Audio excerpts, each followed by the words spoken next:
Hello everyone. आज हम class seventh geography का चैप्टर नंबर 6 शुरू करने जा रहे हैं एंड हमारे चैप्टर का नाम है natural vegetation and wild life. तो देखिए, अगर हम इसको यूपीएससी पॉइंट ऑफ व्यू से बात करते हैं तो ये चैप्टर बहुत ही ज़्यादा इम्पॉर्टेंट है हमारे एग्ज़ाम के लिए। ऑलरेडी यूपीएससी ने इस चैप्टर से रिलेटेड इसमें जो कंटेंट है उससे रिलेटेड क्वेश्चंस पूछे हुए हैं।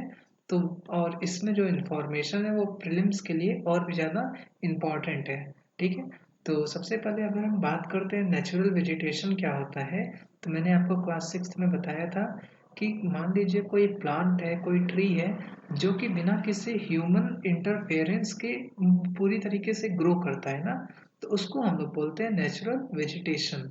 तो फिर मतलब कि यहाँ पे कोई भी ह्यूमन का इंटरफेरेंस नहीं हो रहा है। ठीक है, अगर हम बात करते हैं देखिए हमारे नेचुरल वेजिटेशन का, यानी कि जो प्लांट्स ग्रो कर रहे हैं बिना ह्यूमन इंटरफेरेंस के, तो वो हर जगह सेम नहीं होते हैं। मतलब कि जो प्लांट्स हैं वो हर जगह सेम नहीं होंगे, वो डिफरेंट होंगे। फॉर एग्जांपल, जैसे जैसे हाइट चेंज होती है ना, मान लीजिए ये आपका माउंटेन है, तो इतने एरिया में डिफरेंट प्लांट एंड ट्रीज पाए जाएंगे, इतने एरिया में डिफरेंट एंड इतने एरिया में डिफरेंट प्लांट एंड ट्रीज पाए जाएंगे। तो जैसे जैसे हाइट चेंज होता है, क्लाइमेट जो है वो भी चेंज होता रहेगा, राइट? क्योंकि एल्टीट्यूड के साथ क्या होता है, टेम्परेचर डिक्रीज करता है ना। तो जैसे जैसे हाइट चेंज होता है क्लाइमेट भी चेंज होगा, और इसलिए जो वेजिटेशन है वो भी हाइट के साथ चेंज होती रहेगी। ठीक है ना।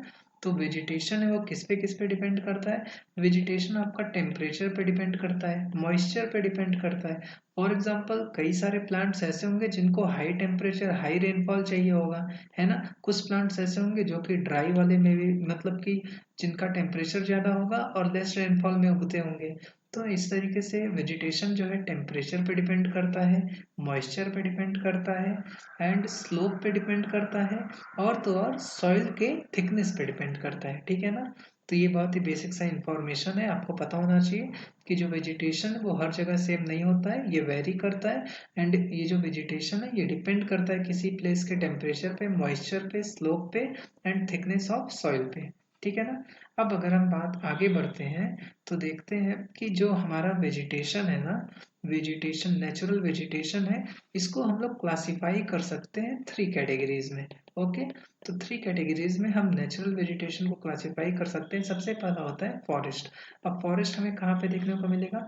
जहाँ पे सफिशियंट टेम्परेचर हो प्लस अच्छा रेनफॉल हो। अगर रेनफॉल कम होगा तो फॉरेस्ट यानी कि बहुत ज़्यादा डेंस ट्रीज नहीं उगेंगे, राइट?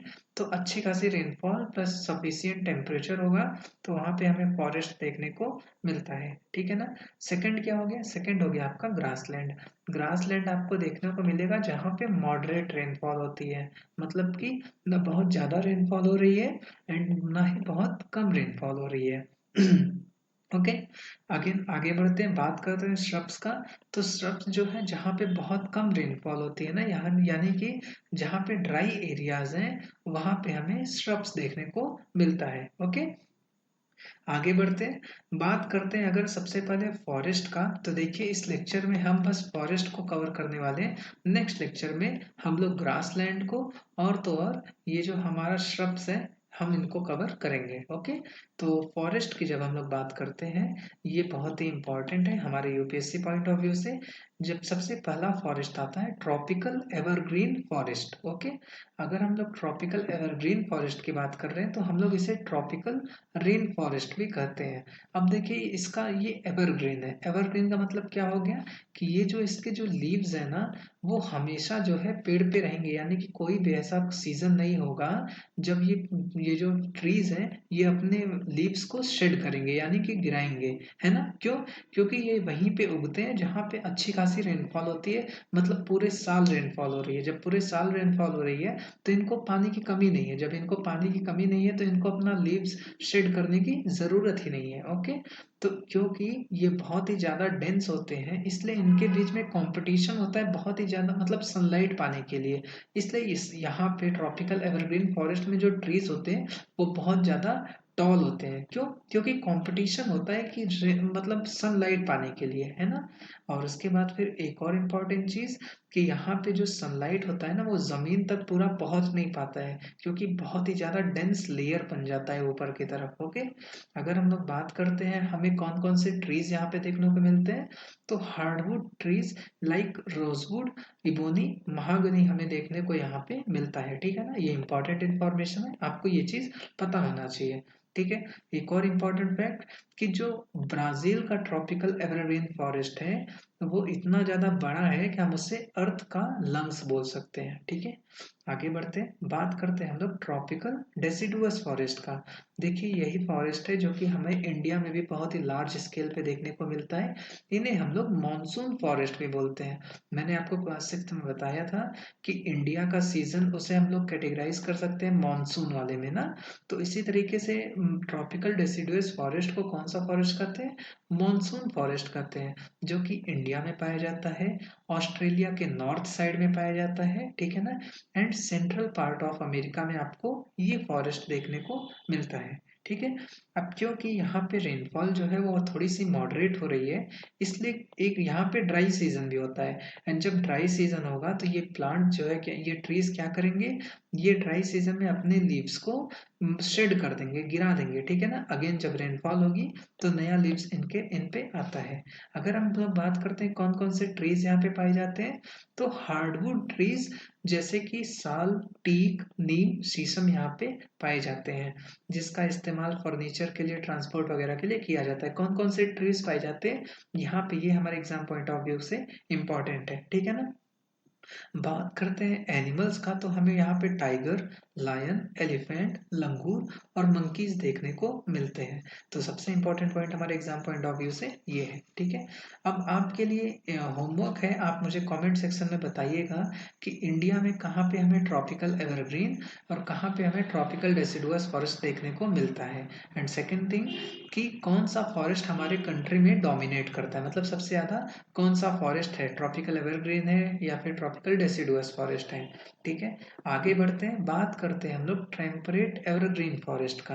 जब हम लोग टेम्परेट एवर, देखिए उसके पहले मैं आपको बताता हूँ, ये जो आपका ट्रॉपिकल एवरग्रीन फॉरेस्ट है ना, ये आपको इस तरीके से यहाँ पे इक्वेटर के पास ही देखने को मिलेगा। क्यों, क्योंकि यहीं पे जो है सनलाइट मोर और लेस वर्टिकल होती है, तो यहाँ पे टेम्परेचर ज़्यादा होता है, प्लस यहीं पे हाई रेनफॉल होती है। ठीक है ना, तो ट्रॉपिकल एवरग्रीन फॉरेस्ट मेनली आपको इक्वेटर के आसपास देखने को मिलते हैं।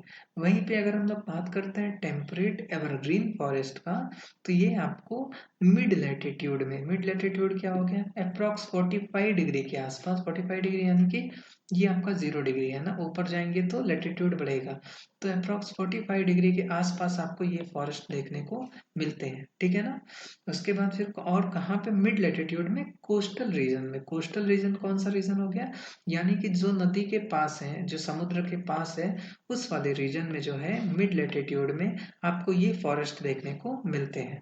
ठीक है ना, अगर हम लोग बात करते हैं ये पर्टिकुलरली कहाँ पे लोकेटेड है, तो देखिए यूएसए के साउथ ईस्टर्न पार्ट में, साउथ चाइना में, और तो और साउथ ईस्टर्न ब्राजील में आपको ये फॉरेस्ट देखने को मिलता है। ठीक है ना, तो आप देखोगे कि ये पूरे कोस्टल एरियाज हैं, मतलब बगल में समुद्र है इनके, और तो और ये मिड लेटीट्यूड का एरिया है। ठीक है ना, आगे बढ़ते हैं, तो देखिए इस फॉरेस्ट में हमें हार्ड एंड सॉफ्टवुड देने दोनों देखने को मिलता है, लाइक ओक हो गया, पाइन हो गया, यूकेलिप्टस हो गया, तो ये सारा ट्रीज यहाँ पे देखने को मिलता है। सबसे इम्पोर्टेंट पॉइंट हमारे लिए ये है कि कौन कौन से ट्रीज यहाँ पे देखने को मिलते हैं। ठीक है, अगर हम लोग आगे बढ़ते हैं तो बात करते हैं टेम्परेट डेसिडुअस फॉरेस्ट का। देखिए मैंने आपको क्या बताया कि मिड लैटिट्यूड में आपको टेम्परेट एवरग्रीन फॉरेस्ट देखने को मिलता है ना।